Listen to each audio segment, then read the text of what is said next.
Good morning, welcome back to Castleton. The weather today is more wintry. We've got a tailwind, so my walking speed should be doubled near enough.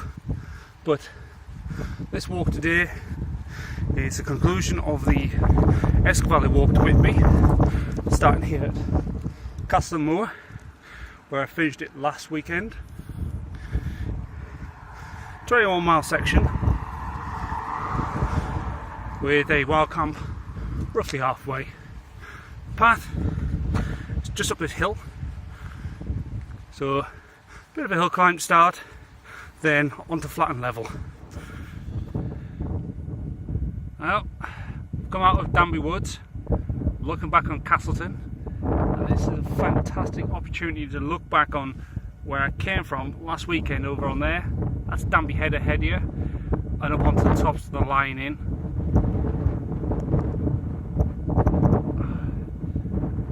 As I've just come out of that woodland as well, the wind's just hit the back of my rucksack and I've just propelled myself forward a couple of metres. Wow.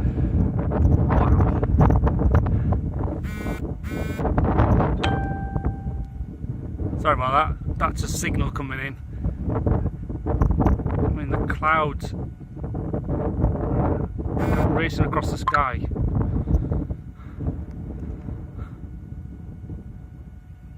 I will say, for one thing, on this walk, it's well accommodating for pubs, toilets, little village shops. So if you need supplies or you need a call to nature, you don't have to dig a hole anywhere, which is good. I'm coming into Danby now. The route itself doesn't go into Danby via the road. Just before the hill here, just down there's the signpost. You go that way along and head towards the railway line to come in opposite the toilet block, I think it is, according to the map. This is Danby and Ainthorpe, two lovely little villages.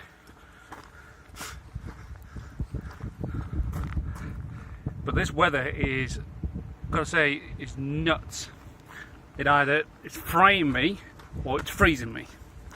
Can't make us mind. I will say one thing for this route, like taking around the houses, there is a more direct route, which is, sorry, mind that. There's a road along there that takes you to where the Bambi Moor Visitor Centre is. But instead, you come up into Ainthorpe here and you backtrack around. So it's just there's a signpost. The lovely Esk Mill.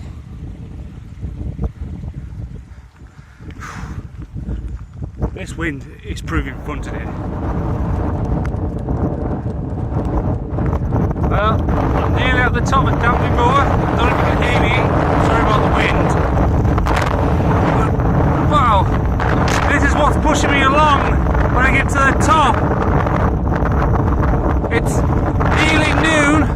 I left Castleton Station just down there about 10:15, and I'm nearly at the top here. This is due to this wind. But wow, look at the views you get. You hear all the wind noise, that's good. I'm now walking on what used to be the site of RAF Danby radar station from World War II. That's Danby Beacon up on the hill there. That used to house some of the radar equipment. There's a plaque back there that states this. I've always wanted to come up here and have a look at this area, and now I've had the opportunity to do it because I'm doing the Esk Valley Walk. I think you've got to be careful because obviously there's all bits and bobs like this here, drainage and all that. But you can see the road, access roads.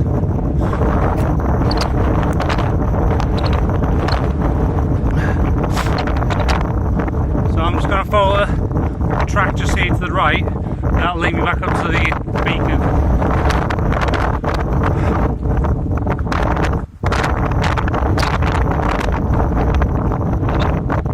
That's the first week. Just walk through somebody's garden just to be on this walk. But anywho, down the hill I go. Well, this section through Gladale is a right pain. At one point I almost went the wrong way. There's a pub at the top of the hill. When you come from the road, you go straight on down a very dodgy, muddy track. Then come across a bridge, there's no posts. I walk up to a path on my right, realise part way up I'm going the wrong way. I've had to come back on myself, and I found this is the only sign I've found. This one here. The last time you were on the coast to coast was up on the line in Blakey Ridge and part of the Rosedale Railway. But now I'm back on the coast to coast down here in Gladale. Well, here we are, folks. I'm now pitched up. I'm at Prairie Farm. That's it behind me there. This is the field that they use for camping. £4 for the night. It's just off the route. The route's just behind that hedge, and it goes over there. So £4 for the night. I'm not arguing. Got the field to myself. Need more water. Go back up there. But setting sun. What more can you ask for? Well, I'm going to get the kettle on, get a brew on, get my dinner on, and chill out. Bye for now. Good morning from a drizzly Prairie Farm campsite. Well, I've had a good night's sleep from midnight up to midnight. All sorts going on. Distant church bell going off on the hour. Owls. Should have heard a fox as well. But I'm slowly getting packed up. I'm going to have my morning brew, coffee. So the route continues over that way where the street lamp is.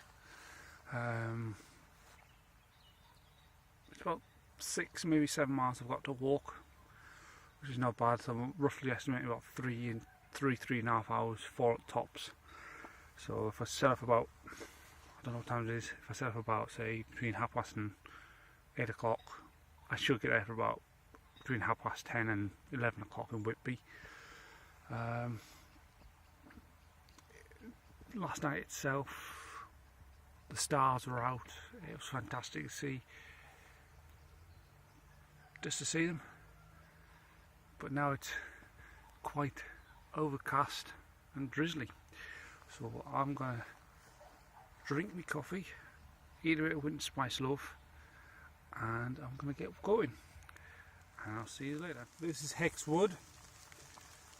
This was my intentions to get to here last night to stealth wild camping here. It was only an extra 1.6 miles from the actual campsite I stopped at last night, but to be honest, that campsite for £4, you cannot grumble.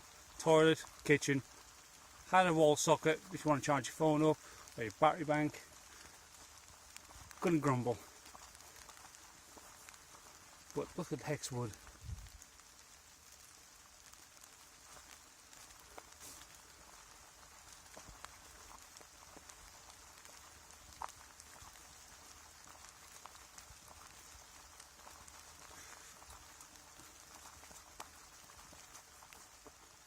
Well, that was fun coming down that hill. Mud skiing all the way. Glad I've got these Salomons on my walking poles. Doesn't matter if you pay £400 for your walking boots or £10 for your walking boots, nothing will stop you from sliding on mud apart from a good pair of walking poles, and that's what I recommend, a good pair of walking poles. But down that way I go, back down that hill. Looks like another mud run. Let's see if I go for world record. Oh, this is fun to know. They've got some engineering works here for Northern Gas Works Networks. Basically, high pressure gas lines around here. That's nice to know. No naked flames. Well, 2 miles to go, and I have the Abbey in sight, just on the headland there. So far, this last little bit of section has been a right pain. lack of signposts, round the houses, bit of rooting, and not well kept paths. But hey ho, that's it. 2 miles to go, and I'm in Whitby.